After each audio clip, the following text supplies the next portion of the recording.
Bismillahirrahmanirrahim. Masih pada Saudara Zuhairi dan Saudara Zairil selaku orang kuat lah di belakang program kita ini. Sementara menunggu kawan-kawan yang lain masuk, um, kita teruskanlah sebab ada rakaman nanti mereka boleh apa nama? Mereka boleh uh, tonton kembali lah dari awal. Innal hamdalillah nahmaduhu wa nasta'inuhu wa nastaghfiruh wa na'udzu billahi min shururi anfusina wa min sayyiati a'malina. من يهده الله فلا مضل له ومن يضلله فلا هادي له أشهد أن لا إله إلا الله وأشهد أن محمدا عبده ورسوله اللهم صل وسلم وبارك على محمد وعلى آله وصحبه ومن تبعهم بإحسان إلى يوم الدين أما بعد فإن أصدق الحديث كتاب الله وخير الهدي هدي محمد صلى الله عليه وسلم وشر الأمور محدثاتها وكل محدثة بدعة وكل بدعة ضلالة وكل ضلالة في النار أو كما قال النبي صلى الله عليه وسلم لا نبي بعده. Sahabat-sahabat yang dirahmati Allah Ta'ala sekalian, sebagaimana yang kita dah maklumkan, bahawa minggu ini, iaitu hari ini dan esok adalah siri terakhir lah untuk siri Ramadan kita.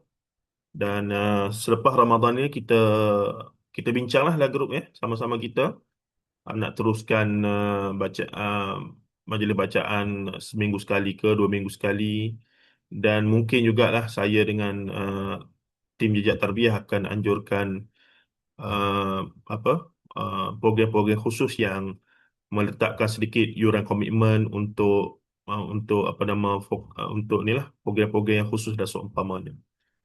Semuanya berdasarkan tafsir Al-Azhar insya-Allah. Kemudiannya untuk sesi hari ini dan esok, kalau kata hari ini sempat habis, esok mungkin sesinya adalah sesi sembang-sembang lah. Sesi tuan-tuan bertanya dan saya menjawab kalau dapat jawab, dan apa-apa sajalah yang boleh kita bincang esok ya. Mungkin esok, kalau hari ini kita dapat selesaikan semua bahan yang dikemukakan, maka esok adalah kita uh, santai dan seumpamanya ya, insya-Allah. Baik, menariknya surah Al-Qadar ini termasuk dalam juzuk yang ke-30 ya.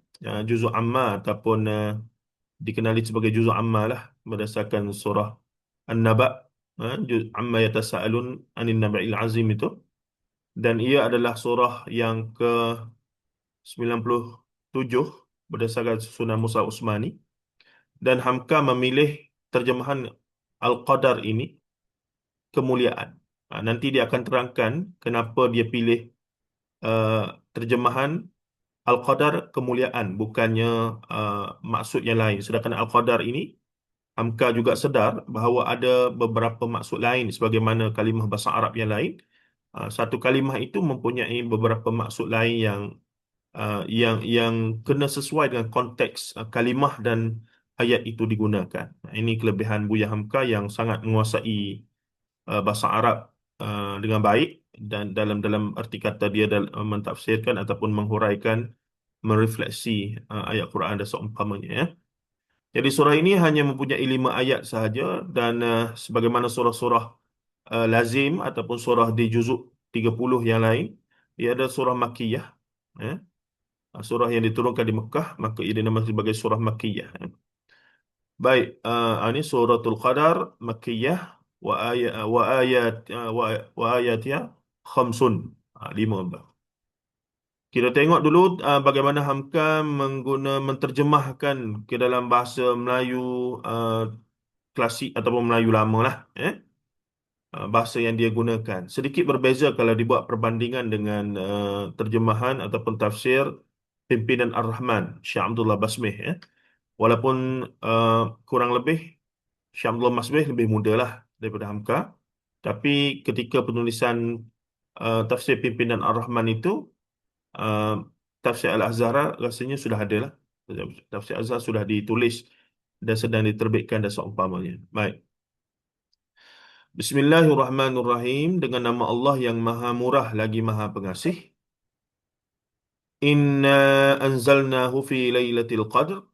Sesungguhnya telah kami, dia terletak huruf besar sini ya. Inna anzalnahu fi lailatul qadr.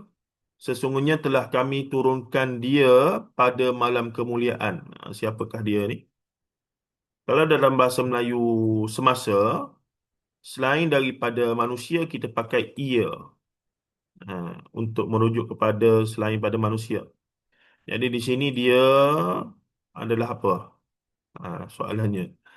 Inna anzalnahu fi lailatul qadr.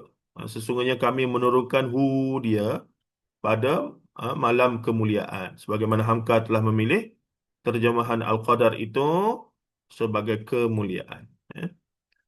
Wa ma adraka ma lailatul qadr, dan sudahkah engkau tahu apakah dia malam kemuliaan itu? Ha? Metod Al-Quran dan hadis untuk menarik perhatian Rasulullah, nak tarik perhatian sahabat pun, Rasulullah bertanya kepada sahabat, tahukah kamu? Ha, sekian, sekian, sekian, sekian. Maukah aku bagi tahu kamu sekian, sekian, sekian, sekian.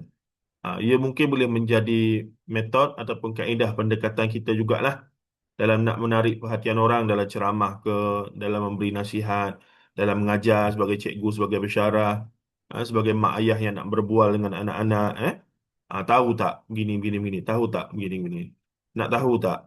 Maka ia menimbulkan satu, rupanya Al-Quran dah guna kaedah tersebut. Wa ma adraka ma lailatul qadar.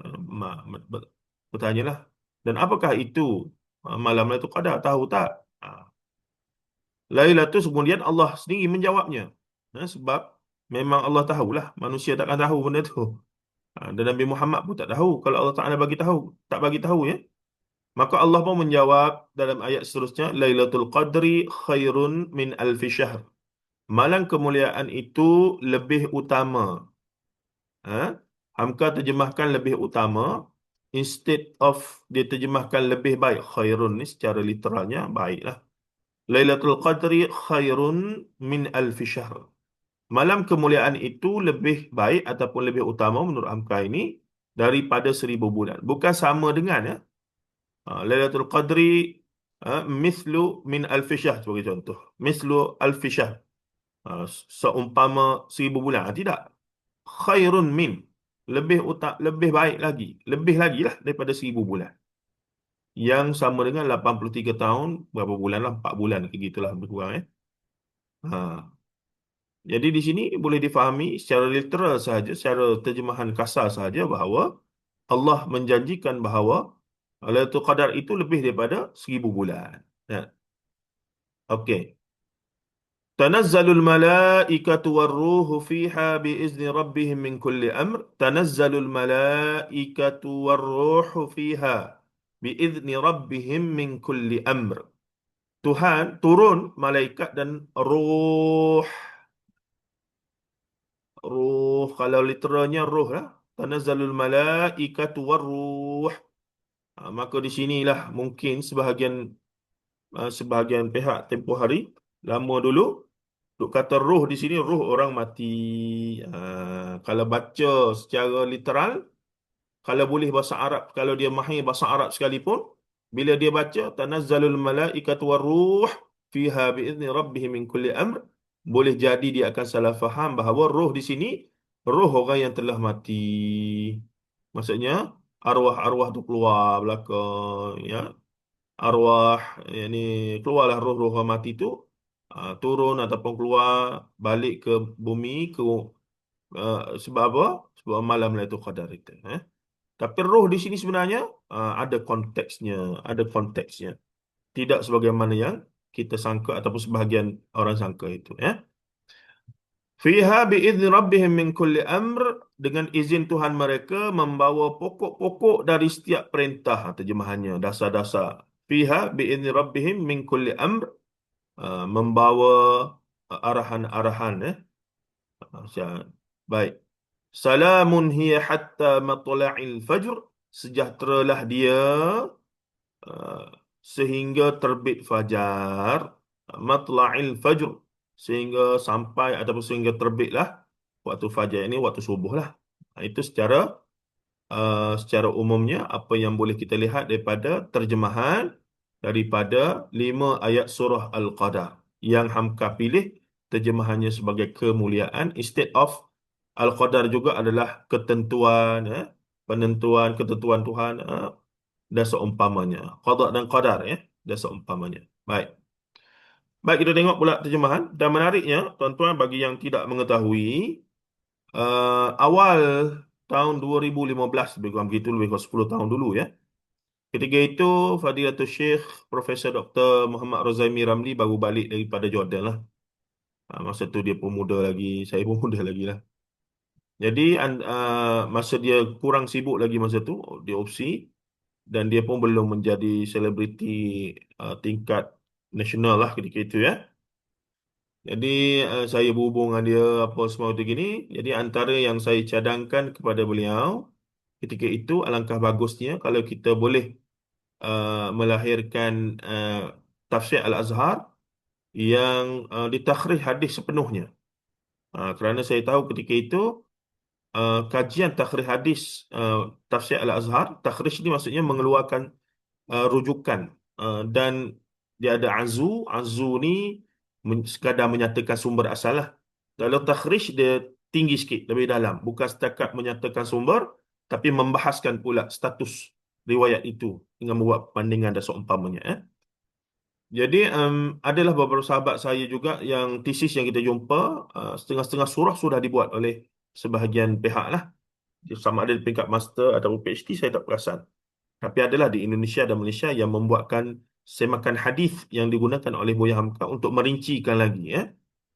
Jadi saya membayangkan ketika itu alangkah bagusnya kalau di Malaysia ini dibenarkan oleh pihak keluarga menerbitkan secara penuh 30 juzuk, versi yang ditakhrij secara sepenuhnya. Sebagaimana apa nama Al-Imam Zainuddin Al-Iraqi, guru kepada Al-Hafiz Ibnu Hajar Al-Asqalani rahimahullah, telah mentakhrij kitab Ihya Ulumuddin Imam Ghazali rahimahullah taala. Ya. Dan beliau terbitkan dalam buku khas lah, seketul buku khusus takhrij hadis dalam kitab tersebut. Cuma kemudian ada penerbit yang menggabungkan tu, dia terbit Ihya versi yang ada takhrij oleh Al-Iraqi rahimahullah taala.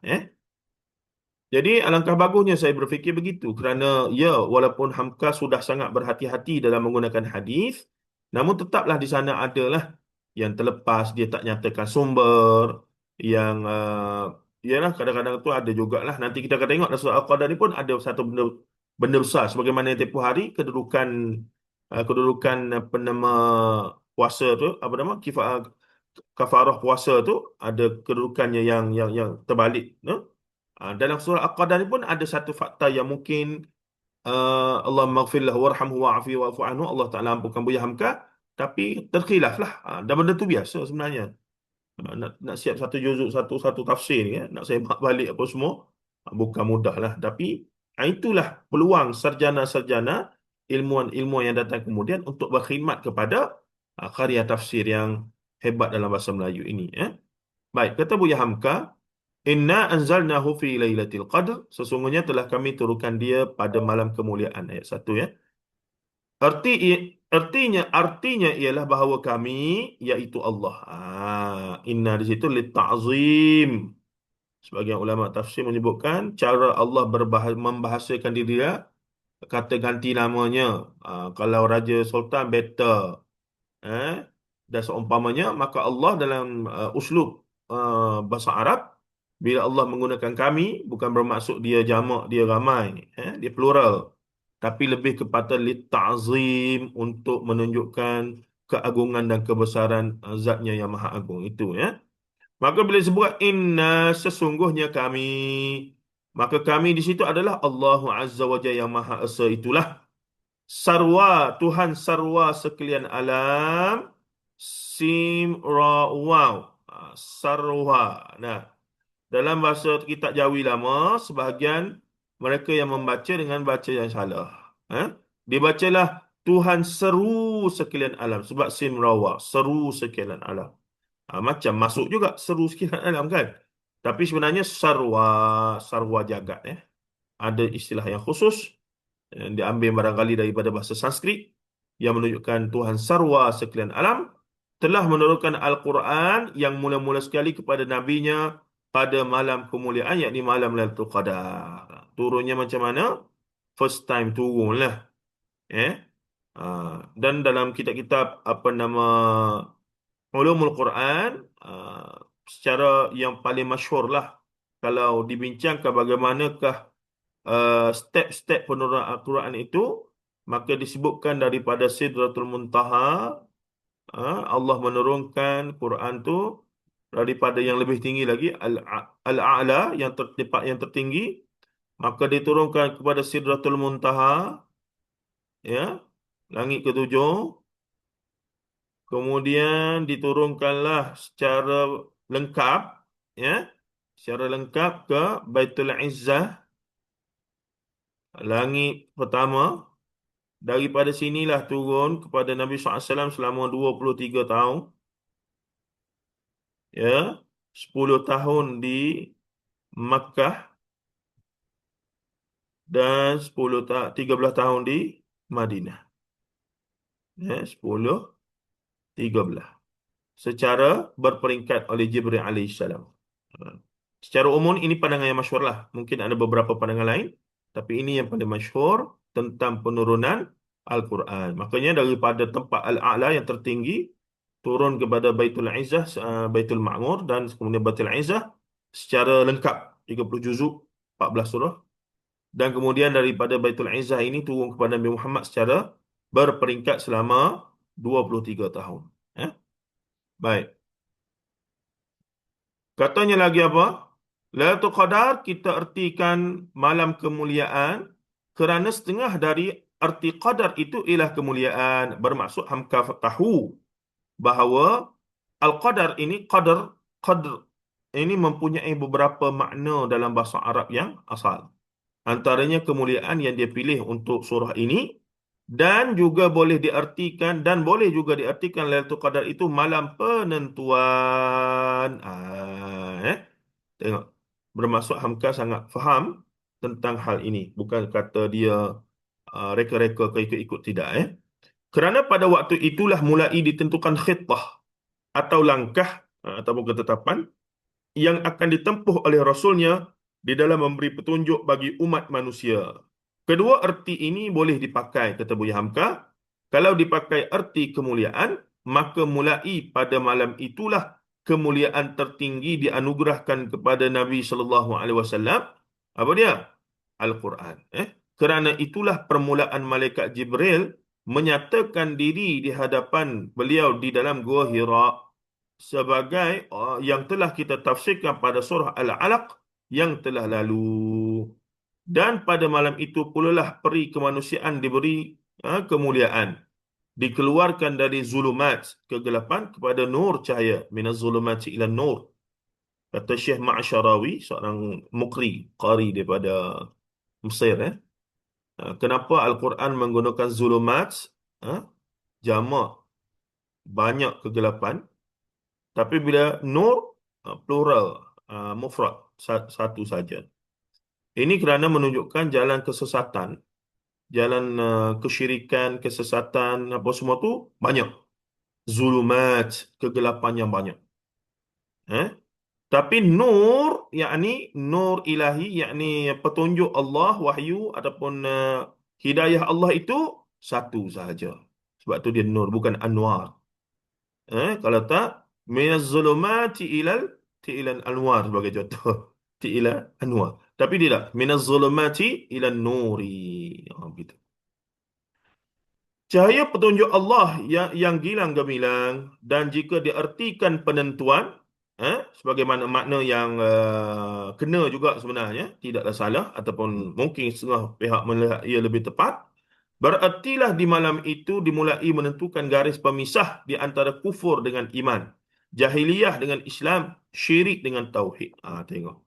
Saya selalu ulang dalam kuliah-kuliah, antara punca banyak kuliah-kuliah di luar sana tu jadi tak jelas dia punya konteks, kerana mereka yang banyak menceritakan tentang tauhid tidak mengimbangkan dengan syirik. Sedangkan nak faham tauhid yang sesungguhnya, wajib juga memahami kesyirikan kepada Allah itu apa. Membincangkan tentang iman, tidak membincangkan tentang kufur, perkara-perkara yang boleh menyebabkan kekufuran, membatalkan keimanan. membincangkan tentang sunnah Nabi sallallahu alaihi wasallam tanpa dan rasa takut ataupun rasa sedikit offended, rasa serba salah untuk membincangkan tentang bid'ah dari sudut disiplin agama. Kerana khawatir dengan label-label tertentu dan seumpamanya. Sedangkan hal itu hal agama. Bagaimana nak faham sunnah kalau tak faham apakah itu bid'ah? Bagaimana nak faham tauhid kalau tidak memahami apakah itu syirik? Bagaimana nak faham iman yang hakiki kalau tak faham kufur itu apa? Ini vice versa. Sebab tu Quran itu adalah mubasyirat, basyiran wa nadhira. Mubasyirat, apa nama, menyampaikan hal-hal yang gembira, apa nama, apa nama, busyra, khabar gembira. Basiran wa nadhira, dan juga memberikan tahdzir, yakni peringatan ataupun kritikan ataupun kita kata inilah apa nama, warning, warning apa dia, amaran dan seumpamanya, ha. Jadi itu dia, apa nama, al-amru bil ma'ruf nahyu 'anil munkar. Itulah meletakkan sesuatu pada tempatnya tu, ya. Tapi apabila hanya fokus kepada satu bahagian saja dan tidak imbangkan dengan yang satu lagi, di situlah bermulanya sedikit ataupun banyak masalah. Baik, tidak berkacau balau lagi. Dan dengan kedua kesimpulan ini, yakni antara nak terjemah Al-Qadar sama ada sebagai yang mulia ataupun Al-Qadar itu sebagai pemisah, penentuan, konteksnya ada dan tidaklah salah kedua-duanya. Kedua kesimpulan ini sudahlah nampak bahawa malam itu adalah malam yang istimewa dari segala malam. Malam mulai terang benderang wahyu datang ke dunia kembali setelah terputus beberapa masa dengan habisnya tugas Nabi yang dahulu. Dan Nabi yang kemudian ini, Muhammad sallallahu alaihi wasallam, adalah penutup dari segala Nabi dan segala Rasul, Khatimul Anbiya wal Mursalin. Cumanya tuan-tuan dan puan-puan rahimahullah, okey, tak apa. Kita itu dulu. Baik. Sebenarnya dengan saya ini adalah Tadabbur Hikmah Juzuk Ammah yang saya usahakan dengan Dr. Zaimi tadilah, diterbitkan oleh PTS. Khas Dr. Zaim saya susun balik berdasarkan ni dan edit sikit bahasa istilah, susun balik tertib, dalam bahasa Arab bagi tertib. Kemudian saya telah minta Dr. Zaimi yang tidak sibuk ketika itu untuk takhrijkan hadis dalam siri ini. Dan dia bukan setakat takhrij hadis, tapi beberapa asar ataupun rujukan yang tak jelas sumbernya apa semua, maka dia nota kakikan. Jadi ada kurang lebih beratus jugalah nota kaki dalam ni untuk juzuk ammah saja. Dan sepatutnya hal yang sama dibuat kepada juzuk-juzuk yang lain. Tapi sayangnya, sebagaimana saya maklum, naskah ini sebab dia satu juzuk lengkap, juga memerlukan kelulusan KDN, dan KDN telah minta PTS untuk tarik balik lah, untuk di apa nama, semak dan dapat kelulusan dan seumpamanya. Jadi sekarang ni tak ada dalam pasaran, melainkan ada mungkin yang stok-stok lama dan seumpamanya lah. Tapi ada nilai tambah yang banyak di situ kerana Dr. Zaimi memang buat takhrij hadis yang sangat, apa nama, rinci lah tentang sumber-sumber yang digunakan dalam buku ini. Baik. Wa ma adraka ma Lailatul Qadar, dan sudahkah engkau tahu, kalau di sini maksudnya Allah bertanya kepada Nabi Muhammad sallallahu alaihi wasallam, dan ketika Nabi Muhammad sallallahu alaihi wasallam membacakan kepada para sahabat, maka Rasulullah sedang bertanya kepada para sahabat. Dan apabila kita membaca Al-Quran sekarang, bermaksud Rasulullah sedang, Allah dan Rasulullah sedang bertanya kepada kita lah, sebagai umat baginda ni, sebagai hamba Allah ni, tahu ke tidak ni malam Lailatul Qadar itu apa? Ayat 2. Maka dijawablah. Ayat yang kedua itu tersusun sebagai suatu pertanyaan Allah kepada Nabi-Nya sallallahu alaihi wasallam untuk memperkokoh perhatian kepada nilai tertinggi malam itu. Dan setelah pertanyaan timbul dalam hati Nabi sallallahu alaihi wasallam, apakah makna yang terkandung dan rahsia yang tersembunyi dalam malam itu, maka Tuhan pun menukas wahyunya. Ayat yang ketiga, wa ma adraka ma Lailatul Qadr, maka dijawablah Lailatul Qadri khairun min alfi syahr, iaitu malam kemuliaan ataupun malam penentuan itu lebih utama ataupun lebih baik, lebih afdal daripada 1,000 bulan. Daripada 1,000 bulan. Eh? Bukan equal to thousand apa nama months, but uh, better than, better than, over than 1,000 months. Ya. Dikatakan dalam ayat ketiga ini bahawa keutamaan malam kemuliaan atau malam Lailatul Qadar itu sama dengan 1,000 bulan. Di sini salah, tak tepat diguna ya. Itu lebih baik daripada 1,000 bulan. Di sini sama dengan 1,000 bulan. Lebih daripada 80 tahun. Ha, di sini diguna lebih pula. Selanjut usia seorang manusia. Lalu diterangkan pula sebabnya dalam ayat selanjutnya. Tanazzalul mas. Sebab apa yang jadi mulia, lebih utama, lebih afdal, lebih hebat malam itu qadar 1,000 bulan ni? Sebabnya dalam jawapan ayat yang keempat. Tanazzalul malaikatu warruh fiha biizni rabbihim min kulli amr. Dengan izin Tuhannya membawa arahan-arahan ataupun diterjemahkan membawa pokok-pokok dari tiap-tiap perintah. Ayat 4. Maka Hamka pun kata itulah sebab yang nyata dari kemuliaan malam itu laksana satu perutusan atau satu delegasi malaikat-malaikat turun ke muka bumi ini bersama-sama dengan malaikat yang di sini disebut roh. Tanazzalul malaikatu, yakni jamak, ramai malaikat. Ramai tu ramai mana? Ada setengah tafsir saya baca, saya tak ingat tafsir mana, ataupun dengar guru-guru mana-mana inilah ceramah sebut.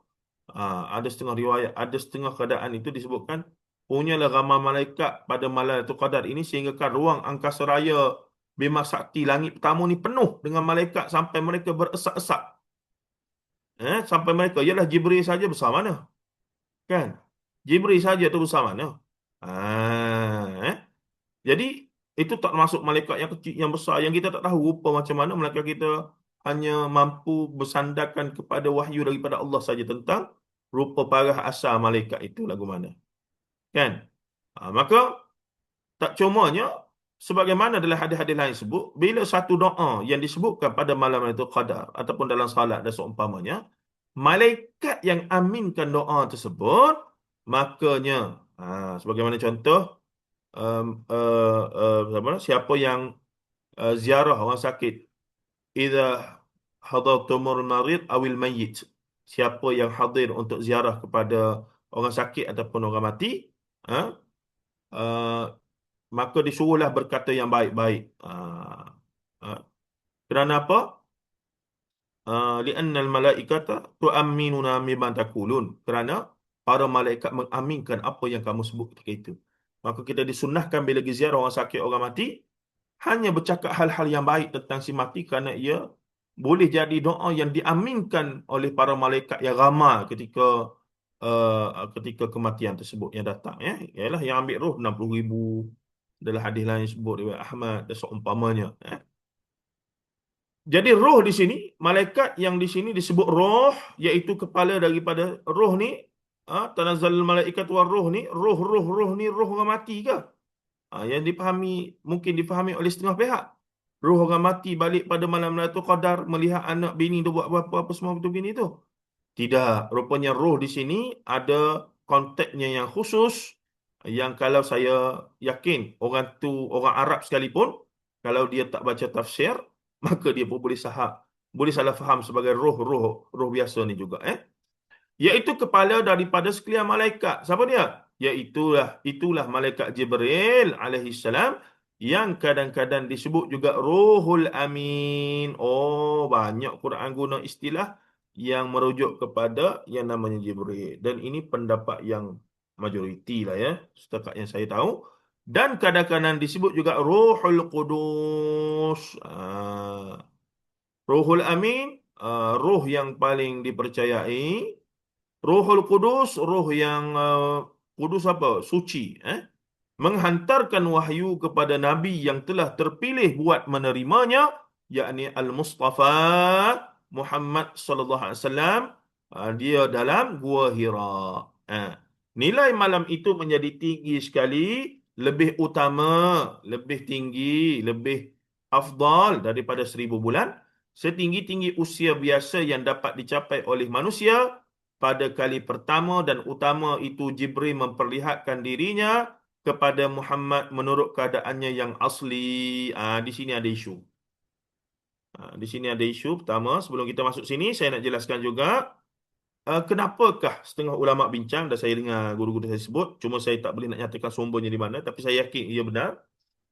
Setengah ulama bincang kenapakah umat Nabi Muhammad ni ada happy hour. Happy hour, siapa yang pernah pergi shopping dia tahulah. Tunggu apa nama 11 11 11 contohnya, 21 21 21 11 21, apa shopping apa ni. Jadi ternyata umat Nabi Muhammad ni ada happy hour pada keadaan masa dan tempat tertentu, yang mereka dapat tahu hanya melalui nas yang sahih. Ya. Contoh, inilah Lailatul Qadar khairun min alfi syahr. Ya. Apa hikmahnya? Apa hikmahnya? Maka sebahagian ulama cuba memberikan penjelasan, yang paling logik dan tidak bersalah dengan nas. Antara sebabnya, Rasulullah pun sebut, umur umat aku, mafhum, kurang lebih macam akulah, maksudnya 63 tahun, 60 lebih dan seumpamanya, tak lebih tak jauh. Kalau 80, 90, 100 tu, subsidi sangat lah tu, tuan-tuan, sangat hebat lah tu. Rezeki sangat lah tu, ya. Jadinya, kerana singkatnya umur umat Nabi Muhammad berbanding dengan umat Nabi-Nabi lain. Nabi Adam AS 960 tahun.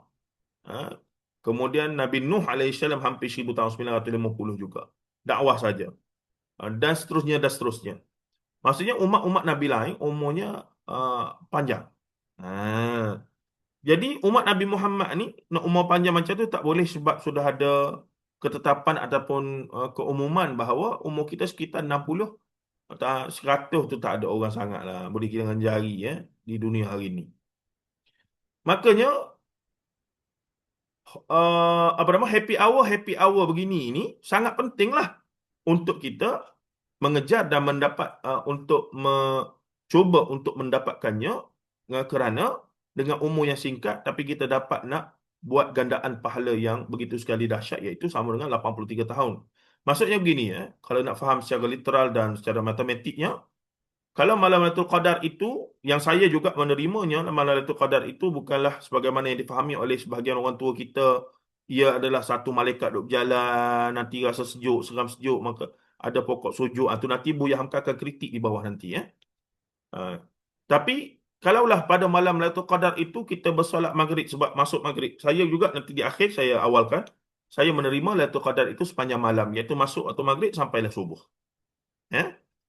Ada pelbagai pandangan ulama di situ, tapi saya cenderung kepada yang masuk waktu maghrib sampai waktu subuh. Dan kalau kata malam itu malam Lailatul Qadar, insya-Allah 10 malam akhir kita sedang berada ini, kita bermula dengan solat maghrib secara berjamaah, bermaksud kita bersolat maghrib, pahala jemaah itu kali dengan 83 tahun, 4 bulan, 5 bulan itu. Tu bacaan, kiraan literal secara matematiknya. Hakikat sebenar di sisi Allah lah, wallahu alam. Kalau malam itu kita istighfar sekali, astagfirullah, maka kalilah dengan 83 tahun. Kalau kita solat sunat qabliyah ba'diyah, nawafil, maka kalilah 83 tahun, 1000 bulan. Kalau kita baca Quran surah Fatihah, kita berzikir, tak kira apa, berderma, sedekah, semua kali dengan 1000 bulan belaka. Makanya kalau ada RM1000 nak derma sepanjang Ramadan ini, janganlah RM1000 saya punya kiraan. Janganlah RM1000 itu dibayar satu malam saja. Bahagikan 100 untuk 10 malam akhir. Malam ni 100, malam esok 100, malam esok lusa 100. 100, 100, 100. Pasti kita hit the jackpot. Because one of the night at the end of 10 days, 10 night of Ramadan will be Lailatul Qadar, insya-Allah. Itu kiraan kita dari sudut matematik dan literalnya lah. Hakikat boleh tak boleh apa semua tu akhirnya rezeki daripada Allah juga. Tu tak boleh nak nafi. Baik. Katanya lagi di sini, okey, isu di sini. Dalam pernyataan ini, Jibril pula, Buya Hamka secara khusus menunjuk, mengisyaratkan bahawa Rasulullah telah melihat Jibril alaihi salam dalam rupa yang asal memperlihat dirinya pada menurut keadaan yang asli, sehingga Nabi sendiri pernah mengatakan bahawa hanya 2 kali ini benar dia melihat Jibril dalam keadaan yang sebenarnya, iaitu pada Lailatul Qadar atau malam nuzulul Quran di Gua Hira, dan kedua di Sidratul Muntaha ketika dia Mi'raj naik ke langit. Pada kali yang lain beliau melihat Jibril hanyalah dalam penjelmaan sebagai manusia, sebagai pernah dia menyerupakan dirinya dengan seorang sahabat Nabi yang bernama Dahiyah Al-Qalbi, yang lebih tepat Dahyah Al-Qalbi di sini. Dahyah Al-Qalbi. Di sinilah guru kami, Profesor Dr. Zaimir Rami telah buat nota kaki yang panjang. Nampak tak? Nota kaki yang panjang. Saya bacakan. Dia kata, saya tidak menjumpai riwayat yang mengatakan bahawa Nabi SAW melihat Jibril dengan jasad aslinya pada malam turunnya wahyu di Gua Hira. Tak ada kalau kita baca hadis Rasulullah di Gua Hira, Zammi apa nama? Iqra ma'ana biqari itu, tidak ada pun yang di akhir hadis menunjukkan Rasulullah tengok Jibril dalam rupa yang asal. Yang selepas itu dipeluk kali ketiga dan dilepaskan Iqra bismi rabbikal ladzi khalaq khalaqal insana min 'alaq Iqra wa rabbukal akram alladzi 'allama bil qalam 'allamal insana ma la ya'lam. Bila Rasulullah ikut, kemudian terus bila Jibril lepas daripada pelukan dari belakang, terus Nabi Muhammad lari sekuat-kuat hati balik ke rumah, zammiluni zammiluni zammiluni. Di dalam hadis riwayat tu tak ada sebut babak Rasulullah berpaling ke belakang dan melihat Jibril. Tak ada. Satu. Yang kedua, Jibril besar. Macam mana dia boleh sumbat dalam gua Hira tu? Kalau rupa sebenar Jibril, satu sayap dia pun menutupi Masyriq wal Maghrib, apa timur dan barat, macam mana dia boleh fit in dalam nama Gua Hira tu? Dua isu. Di sinilah respon apa nama Fadilatul Syekh guru kami ini. Sebaliknya, riwayat yang saya jumpa ialah kali pertama baginda melihat Jibril dengan 600 sayap ialah ketika di Al-Bata, di Mekah. Demikian yang disebut oleh Ibn Kathir. Ini ada hadis yang Sahih Bukhari yang kemudian telah diringkaskan oleh Az-Zuhri. Ada Sahih Samahah Mufti Dr. Zubakri pun ada terbit balik. Setelah peristiwa Gua Hira, beberapa minggu atau beberapa bulan, kita tengok balik riwayat tersebut, Rasulullah sedang berjalan di tanah lapang, padang, bukan padang lah, tanah lapang. Tiba-tiba terdengar suara memanggil nama baginda. Dan baginda cam, suara ni suara yang dia pernah dengar di Gua Hira dulu. Dan bila Rasulullah dongak ke langit, Rasulullah tengok apa dia? Jibril jalasa ala kursiyun bainas sama'i wal ard. Jibril sedang duduk di atas kursiyun bainas sama'i wal ard, yang tergantung antara langit dan bumi. Masa itulah Rasulullah melihat rupa Jibril yang asal kali pertama dengan 600 sayap tu. Dan satu sayap menutupi timur dan barat. Bukan dalam Gua Hira. Jadi di sini ada khilaf oleh Buya Hamka. Itu biasa, tuan-tuan. Tuan-puan rahimahullah. Tak ada. Ibnu Hajar pula menegaskan bahawa pada malam di Gua Hira itu Nabi SAW tidak melihat Jibril dengan 600 sayap. Sebaliknya hanya melihat 2 sayap sahaja berdasarkan riwayat sirah. Ini telah diulas oleh Al-Imam Ibn Kathir rahimahullah dalam tafsir Al-Quran Al-Azim. Dan kemudian Ibn Hajar dalam Fathul Bari juga menghuraikan yang sama. Ini pentingnya ada takhrij daripada orang yang lebih ada ada maklumat tambahan macam Ustaz Daniel sebut semalam lah. Baik. Kemudiannya isu yang kedua tentang Dahyah Al-Kalbi tadi. Terdapat hadis riwayat Tirmizi jilid 5 halaman 04 nombor hadis 3649 Jami' Tirmizi, adapun setengah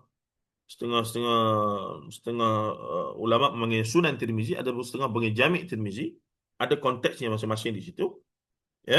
Dan saya jumpa hadis ni ketika kita sama hadis Syama'il Muhammadiyah dengan guru kami yang sudah meninggal dunia, Allahumma fillahu warhamhu wa'fu anhu, Ustaz Allah tak ingat dah, Ustaz Adlan Abdul Aziz rahimahullah taala. Baik. Dalam kitab Syama'il Muhammadiyah, siapa pernah baca lebih kurang 450 hadis berkaitan dengan khuluq fizikal Rasulullah, daripada ujung rambut sampai ujung kaki dibincangkan secara begitu sekali komprehensif, termasuklah cara minum, cara duduk, cara tidur, cara kencing, cara berok, ada belaka. Itu kehebatan hadis Nabi SAW. Kalau kita bersyubhah, berintim dengan hadis-hadis Nabi SAW, itu banyak maklumat sangat yang kita akan dapat tahu. Baik. Yang menyatakan Jibril jika menjelma sebagai manusia, maka sifatnya seperti seorang sahabat yang bernama Dahyah Al-Kalbi. Kata At-Tirmizi, hadis ini hasan sahih gharib. Itu status ataupun ulasan. Biasanya dalam Jami' Tirmizi ini, bila selepas Imam Tirmizi menyatakan sanad dan menyatakan matan, teks hadis itu, di bawah dia akan ada komentar. Qala Abu Isa, haza hadisun hasanun gharib. Berkata Abu Isa, hadis ini hasan gharib. Maka ada setengah pihak dia kata, siapa Abu Isa ni? Pandai-pandai Abu Isa ni nak kritik, nak kata hadis ni sahih, hadis ni dhaif, hadis ni hasan gharib, hadis ni begini, hadis ni begini. Siapa Abu Isa ni? Dia marah. La haula wala quwata illa billah. Rupanya Abu Isa tu adalah Imam Tirmizi lah. Tu kunyah dia. Sebab yang riwayat hadis tu anak murid Imam Tirmizi. Maka dia berkala an an ha? Wa bihi qala haddathana, yakni daripada al-Imam Tirmizi, daripada guru dia Imam Bukhari. Kalau riwayat tu lalu Imam Bukhari, lalu an sampailah sahabat qala Abu Hurairah radhiyallahu anhu sami'tu Rasulullah sallallahu alaihi wasallam siasat, dan di akhirnya itu ceritanya. Jadi ada pihak ni dia allergic dengan ilmu hadis, takhrij hadis apa semua ni, untuk menyatakan sumber ni lah. Dia kata kalau kita sebut macam ni, awak siapa nak kritik Buya Hamka? Eh? Buya Hamka adalah alim, tulis kitab tafsir apa semua, takkan dia salah bab ni? Memang salah lah tuan-tuan. Nak buat macam mana? Ya? Kita memang, saya minat lah Buya Hamka, tak ada orang lain lah. Saya pun bahasa Arab tak bagus sangat. Jadi tokoh yang kita boleh angkat dekat dengan masyarakat yang tidak boleh berbahasa Arab tapi nak, sebagaimana dalam Buya Hamka sebut dalam mukaddimah tafsir ini, dia kata memang dia tulis ni untuk pemuda-pemuda yang semangat Islamnya tinggi tapi tidak ada penguasaan bahasa Arab. Yalah, kalau memang betul nak mendalami, nak jadi asatizah, yakni pakar dan juga apa nama ni apa semua, memang kena wajib bahasa Arab lah. Tapi untuk kefahaman umum sebagai orang awam, dalam keadaan sedari kita orang awam, kita bertawassul lah dengan tafsir Al-Azhar antaranya untuk mendapat sedikit kefahaman tentang Al-Quran berdasarkan wasilahnya adalah tafsir Al-Azhar. Walaupun tafsir lain banyak dan hebat lagi lah. Itu dengan harapnya dengan kelas kita ini melahirkan tuan-tuan dan puan-puan yang umurnya entah berapa tapi kemudian ada kesedaran untuk meningkatkan lagi kefahaman dengan mengambil kelas bahasa Arab apa semua. Itu the best lah. Itu the best of lah. Dan moga-moga saya ada saham lah di situ sikit sebanyak ya. Dengan apa yang kita buat ini, tuan-tuan lanjutkan. Kira rezeki saya lah. Baik, kita pergi sikit lagi. Di dalam surah 44, surah Ad-Dukhan, apa dia Ad-Dukhan? Asap tebal Ad-Dukhan, terjemahan literanya. Ayat 3, malam itu disebut Lailatin Mubarakatin. Malam yang diberkati Tuhan. Amat mulialah malam itu sebab malaikat-malaikat ramah dan ruh, yakni Jibril alaihissalam tadi, dapat menyatakan dirinya, dan Muhammad sallallahu alaihi wasallam menyatakan itu, menzahirkanlah mulai berhubung dengan alam malakut. Alam malakut ni alam gaib, alam malaikat, alam ruh lah. Dan akan terus meneruslah hal itu selama 23 tahun, 10 tahun di Mekah dan 13 tahun di Madinah, iaitu setelah lengkap wahyu itu diturunkan Tuhan. Dan di hujung ayat disebutkan bahawa kedatangan malaikat-malaikat dan ruh itu dengan izin Tuhan ialah kerana akan menyampaikan pokok-pokok dari tiap-tiap perintah. Setiap perintah akan disampaikan kepada Rasulnya sallallahu alaihi wasallam. Setiap itu pula lah malaikat dan ruh itu akan datang sehingga lancarlah perhubungan di antara alam syahadah dan alam gaib. Ni alam syahadah, alam zahir kita ni, alam fizik, alam yang nampak kita ni lah. Alam zahir kita, alam syahadah ni. Lawan kepada alam syahadah adalah alam gaib. Di sinilah umat Islam diajarkan bahawa wajib beriman kepada perkara gaib, hal-hal gaib, makhluk gaib, bahkan rukun iman. Apa dia maksud rukun iman? Al-iman, percaya benda tak nampak secara asasnya lah. Al-iman, antu'mina billah wa malaikatihi wa kutubihi wa rusulihi wal yaumil akhir wal qadari khairihi wa syarrih. semua majoritinya adalah tidak dapat nampak dengan panca indera yang ni. Tapi kita beriman sebab apa? Sebab ia datang daripada nas, daripada wahyu. Begitu. Ya. Jadi umat Islam, umat yang kena guna akal, logik, benda-benda yang bersalahan dengan akal, yang tak masuk di akal, yang bersalahan dengan logik, tak boleh terima. Tapi kalau hal itu datang daripada wahyu, macam mana pun pelik perkara tersebut. Malam Isra wal Mi'raj, kejadian Allah mencipta Nabi Adam tanpa mak dengan ayah, apa nama Nabi Allah Azza wa Jalla melahirkan Isa tanpa seorang bapa. Datanglah macam mana perkara pelik pun, selagi mana ada wahyu, maka akal kena tunduk pada wahyu. Kerana logik yang kita gunakan ketika itu bukan lagi logik akal biasa, logik murni biasa, tapi di situ kita pakai logik iman yang lebih tinggi kedudukannya daripada logik akal. Eh? Kalau kita faham gitu, banyak masalah selesai. Yang tak faham inilah masalah orang Melayu. Saya tambah sikit sehingga saya menulis buku Khurafat Tahyul dan Mistik di Alam Melayu itu adalah kerana bila berhadapan dengan alam dan makhluk gaib, sumbernya tidak semata-mata SOP dari Quran dan Sunnah. Quran Sunnah tidak. Quran Sunnah tidak. Sumber alam gaib bagi orang Melayu, majoritinya, sebahagian besarnya adalah tok nenek moyang mereka punya kata, tok bomo pawan dukun mereka punya kata. Nah, di sinilah kesempurnaan iyyaka na'budu wa iyyaka nasta'innya wa iyyaka nasta'in, ayat kelima surah Fatihah, tidak berjaya diimplementasikan secara kita kata sempurna. Iyyaka na'budu tak ada masalah. Ya Allah, hanya kepadamu kami ibadah. Ibadah kami ini untuk kamu. Qaulin wa fi'lin, apa nama, qalbin, semua untuk kamu. Ibadah zahir, ibadah perkataan, ibadah perbuatan, ibadah hati, semua untuk kamu ya Allah. Tapi bila masuk wa iyyaka nasta'inu, mereka tidak mutlakan iktimat dengan Allah Taala, tidak bermuktamad dengan Allah. Masih lagi ada unsur bomo, pawan, dukun, tangkal mangkal, sial majal dan seumpamanya. Ini yang menyebabkan saya trigger dan wajar ada pendedahan. Sebab itulah orang kita semayang bang tak tinggal. Solat, puasa, zakat, haji semua tak tinggal. Tapi at the same time, dia tak ada masalah untuk jumpa bomoh, pawan, dukun. Kalau wallet dia hilang ke, anak dia nak exam ke, dia pergi jumpa bomoh, pawan, dukun dan seumpamanya. Ambil tangkal mangkal, percaya pada sial majal. Tapi semayang bang tak tinggal. Haji pergi banyak kali dah. Umrah tiap bulan tu melampau lah. Tiap tahun pergi. Tapi khurafat. Di sinilah tujuan wahyu datang untuk membersihkan dan membetulkan cara SOP sebenar untuk berinteraksi dengan alam gaib. Sebab tu dalam Quran ada 63 ataupun 64 ayat yang ada kalimah al-ghaib.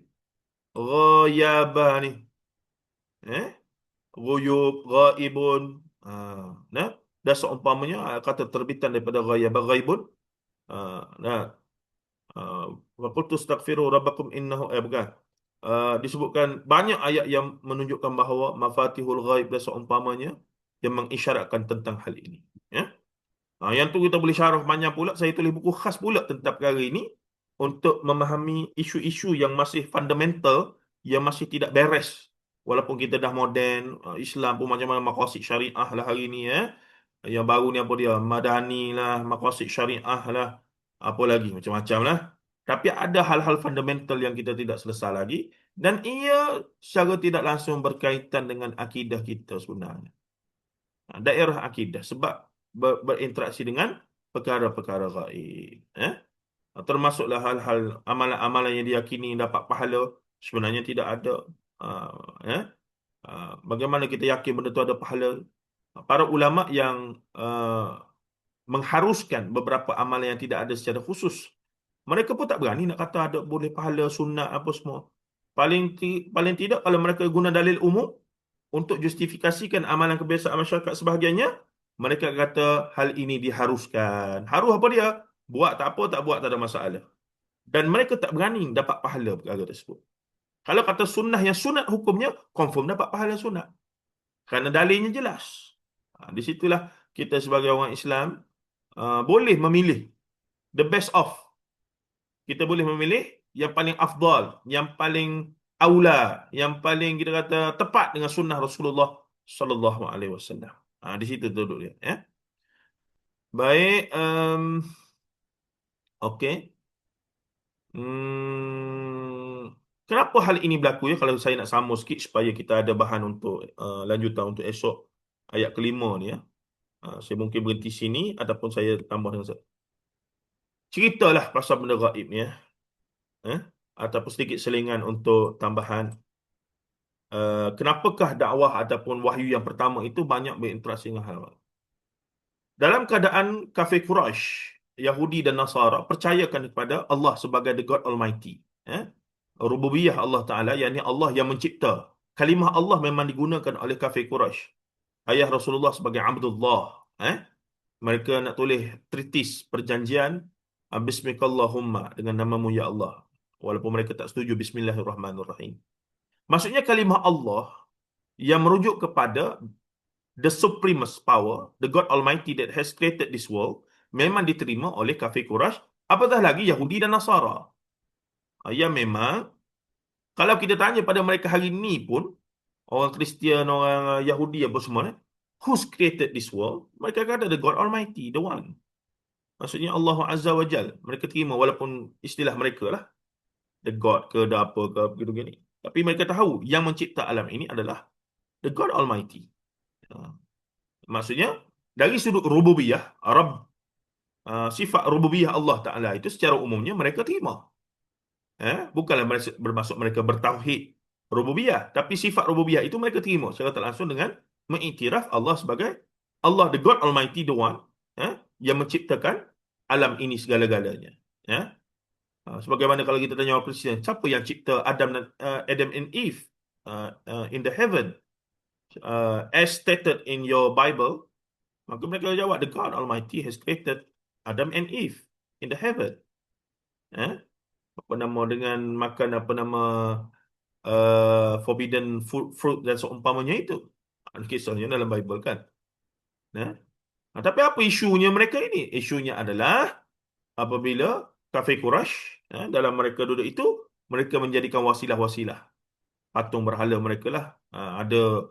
Ada tok nenek moyang mereka, orang Arab Quraisy ni, yang telah pergi ke Yaman dan ke belah-belah yang masa itu di bawah pemerintahan Rom, dan kemudian mereka terpengaruh dengan idol-idol lah, patung berhala yang dibuat di sana, dan bawa balik cerita berhala itu. Dan mereka ni orang yang apa nama, ada pengaruh dalam masyarakat, orang yang baik, orang yang saleh bahkan, balik. Mereka lama-lama benda itu jadi ikutan dan penyembahan dengan menjadikan patung-patung itu sebagai wasilah. Sebagaimana disebutkan dalam Quran lah. Mereka bukan kata sembah, tapi mereka menjadikan wasilah. Jadi percaya pada Allah, menerima Allah sebagai the God Almighty that created this world. Tapi dalam masa sama, bila dalam penyembahan ta'abbudiyah mereka, ataupun dalam ibadah ritual mereka, mereka jadikan ada wasilah, tidak directly itu Allah Azza wa Jalla. Maka disitulah mereka termasuk golongan yang syirik, musyrik, bahkan kufur kepada Allah Azza wa Jalla. Syirik lah. Termasuklah Kristian dan Nasrani dan Yahudi yang menyatakan Uzair ibn Allah dan juga Al-Masih ibn Allah. Jadi isunya adalah berinteraksi dengan hal gaib. Jadi Quran mari, Nabi mari untuk bersihkan perkara itu dan kembalikan kepada alignment asal. Inilah cara kamu bila nak interaksi dengan perkara gaib, perkara azab kubur, roh orang mati. Yas'alunaka 'anir ruh qulir ruhi min amri rabbi. Rasulullah tak pandai-pandai. Sebab bila memandai-mandai dalam urusan roh, ahli falsafah zaman Greco-Roman, mereka tak ada jawapan, mereka cipta spekulasi berfalsafah. Bila tanya Nabi dan Rasul sepanjang zaman, yas'alunaka 'anir ruh qulir ruhi min amri rabbi, sebagaimana suratul Kahfi. Dan asbab nuzul suratul Kahfi yang cerita Rasulullah berkafir Quraisy ditanya Yahudi tentang nak tanya apa Nabi Muhammad SAW, tanya tentang Zulkarnain, tanya tentang Ashabul Kahfi, Zulkarnain, dan juga yas'alunaka 'anir ruh. Kerana kalau dia betul seorang Nabi, dia tak akan reka-reka cerita. Dia tak kerti jawab. Dia kata, roh urusan Tuhan, aku tak tahu. Menunjukkan dia Nabi. Kalau dia ahli falsafah, kalau dia ni orang gila, kalau dia ni seorang yang apa ni? Dia akan kata roh ni sebenarnya bermula daripada seekor merak. Apabila percikan matahari datang, maka dia bersasar daripada non ni pula kembang menjadi burung merak begini begini begini. Nampak sangat dah. Ada di sini punca sebenar, tuan-tuan. Dalam banyak perkara yang masih lagi, termasuk orang Melayu, bidang kajian saya lah, budaya kepercayaan dan seumpamanya itu, sosial apa nama, pemikiran sosial agama Melayu, ya. Hal-hal ini yang masih kita, oh begini rupanya. Walaupun dah terima Islam lama, baik, soleh, zakat, haji, semaya, baik, aurat, tutup aurat, sempurna ini, tapi bila masuk bab berkaitan nak wa iyyaka nasta'in tu, hanya padamu ya Allah kami mohon pertolongan, mula ada isu di situ. Jadi penutupnya, tuan-tuan, guru kami Ustaz Abdullah Bukhari Al-Hafiz pergi ke Jepun, ada projek dakwah di sana. Beliau melihat masyarakat Jepun, betapa masyarakat Jepun ni tidak ada nilai agama yang khusus memandu mereka. Agama majoriti mereka Buddhism, Shintoism, agama asal tradisi. Kemudian Kristian banyak dah sekarang, Islam sangat minoriti, dan mereka tidak ada undang-undang khas agama rasmi apa semua. Dan bahkan mereka boleh siapa-siapa nak cipta agama sendiri, aliran sendiri apa semua. Bukan setakat mazhab, agama pun orang boleh. Saya difahamkan begitulah. Jadi Ustaz Abdul Bukhari dalam tulisan dia dan dalam kuliah dia mengatakan seolah-olah iblis itu apabila nak mentalbis orang Jepun, ya, jadi orang Jepun yang sangat kritikal dan menggunakan akal mereka dalam urusan ekonomi, sehingga GDP mereka sekian lama kedua selepas Amerika Syarikat, barangkali Jepun, China sedang mengejar sekarang, ya, apa namanya, uh, begitu sekali hebat apa semua gini dalam teknologi, mereka tiru Jerman, mereka tiru Amerika sampailah menjadi hebat juga. Tapi bila masuk dalam masalah kepercayaan, perkara gaib, kematian apa semua, mereka ibtalul akal, mereka tutup akal, mereka ikut segala khurafat yang ada, yang siapa-siapa rekod pun tak tahu, tak pernah tika dan seumpamanya. Itu kejayaan iblis dalam konteks masyarakat Jepun secara umum. Ini kita bincang secara ni lah. Jadi melihat kepada analogi itu, saya pun teringat dalam kes orang Melayu di alam Melayu kita Nusantara ini. Barangkali lah ya, barangkali geng-geng iblis ni, apabila orang Melayu masuk Islam secara bangsa, secara kita pukal, apabila Sultan, Raja, para meswara apa semua masuk Islam, dalam Melaka tu satu empire yang namanya Melayu yang patuh pada raja dengan konsep Dewa Raja, iaitu raja sebagai wakil dewa di bumi, yang ditukar pada zaman Islam sebagai yakni As-Sultan Zilullahu fil Alam. Sultan itu adalah bayangan Allah di atas muka bumi. Maka bila Sultan Islam, seluruh empire yang taat pada Sultan Islam dan tidak dipaksa kepada orang lain. Apa yang berlaku adalah, tuan-tuan dan puan rahimahullah, bila masuk Islam, mereka mula berubahlah. Daripada tradisi animisme, dinamisme, Hinduism, Buddhism, mula fokus, mula beralih kepada Islam. Dan antara jawatan dan kedudukan tertinggi dulu yang mendapat perhatian dalam masyarakat dan hidup senang dan sering dirujuk adalah golongan bawah pahlawan dukun ini. Yang ada dalam hierarki masyarakat Melayu, dia ada kedudukan yang istimewa. Ya? Jadi bila Islam datang apa semua, mereka pun kena berubah. Mereka pun kena berasimilasi juga. Kalau tak ada orang nak dapatkan khidmat mereka, dan tak lakulah mereka. Maka mereka pun mulalah jampi serapah ditukar, ada bismillah, tambahlah selawat, apa semua begini. Dan kita boleh tengok dalam teks-teks mantra-mantra yang dibacakan jampi serapah dan seumpamanya itu. Ya? Jadi iblis laknatullah, bila sebut iblis ni jamak ya, dia punya mufrad adalah ablasah. Jadi iblis-iblis ni, banyak iblis ni, barangkali mereka pun ada researcher mereka, ada universiti mereka, ada kaji, ada seminar apa semua ya, yang mengkaji secara antropologi ke sosiologi ke nak faham orang Melayu ni. Maka pada mereka saya membayangkan ada resolusi yang dibuat bahawa orang Melayu ni tidak macam orang Jepun. Orang Jepun memang dia agama bukan Islam, dia agama syirik, begini ni kita kekalkan. Tapi orang Melayu ni dah masuk Islam secara keseluruhan. Dan sepanjang sejarah tidak ada, sepanjang sejarah sebelum merdeka, tidak ada di tanah Melayu ini Melayu yang murtad, minta untuk tukar agama, tidak ada. Dakwah Kristian oleh Belanda, oleh Portugis, Belanda dan British tidak berjaya dalam konteks tanah Melayu. Walaupun orang tu tali barut, walaupun orang tu kabaret, walaupun orang tu duduk belaga ayam, minum apa tuak, masam, mabuk, apa semua begitu begini, walaupun dia berzina, dia duduk jahat, apa semua begitu begini, Tapi untuk kata dia keluar Islam, tidak. Itu lebihnya orang Melayu ni pula. Tidak, tuan-tuan. Tetapi para iblis ni tahu.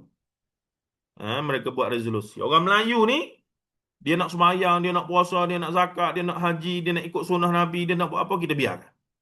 Tak ada masalah. Tetapi, satu benda kita kena pastikan mereka tak tinggal. Apa dia? Selagi mana dia pegang benda ni, kita ada peluang untuk menjerumuskan mereka ke dalam kesyirikan kepada Allah Azza wa Jalla. Apa dia? Bomo, pawan, dukun, tangkal, mangkal, sial, majal, kepercayaan pada hantu, apa semua ni, kita kena pastikan mereka kekal. Walaupun dia semaya bayar tak tinggal, tahajudnya, 10 malam akhir, apa nama, duduk, apa nama kita panggil?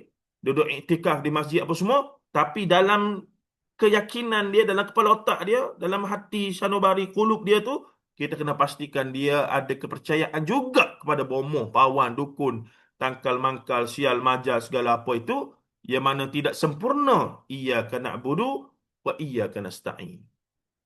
Ini krisis antaranya yang masih lagi kita tidak boleh selesai. Walaupun Islam dah 1000 tahun lebih di alam Melayu, dan negara Malaysia ini negara Melayu, orang Melayu majoriti semua Islam belaka secara kelahirannya, tapi hal-hal tadi tidak beres lagi. Wallahu alam, kita dah pukul 9, saya berhenti situ. Kita akan sambung esok. Saya tak buka hari ni soalan, minta maaf. Sebab saya rushing nak keluar, ada urusan. Esok kita akan selesaikan dan kita akan buka kepada soal jawab dan perbincangan dan seumpama. Wallahu alam. Ni pun saya tak sempat baca ni, kita punya komen-komen ni.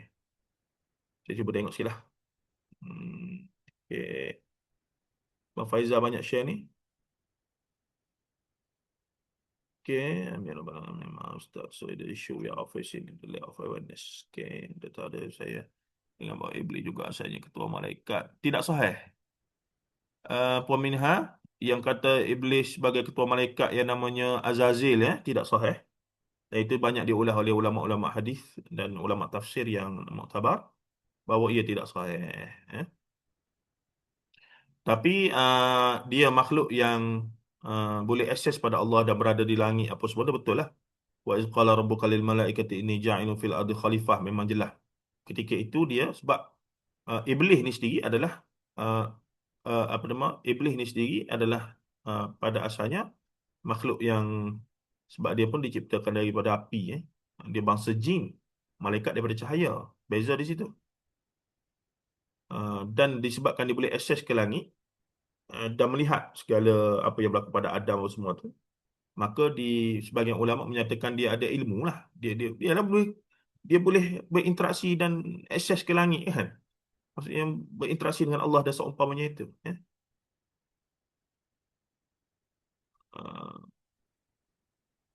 Ini saya berkias lah. Saya tak tahu sebenarnya, tapi kalau melihat pada nature manusia tu macam kita, mereka pun ada society, masyarakat mereka, dan iblis ni dia ada iblis daripada bangsa jin, uh, ada ifrit, ada apa semua ni, mereka ada istana di tengah laut yang tempat mereka macam ibu pejabat mereka lah, yang mereka dok hantar laporan hari-hari kepada bos mereka dan seumpamanya itu. 1000 bulan perumpamaan yang exact value, no, better than thousand months. Bukan perumpamaan, exact.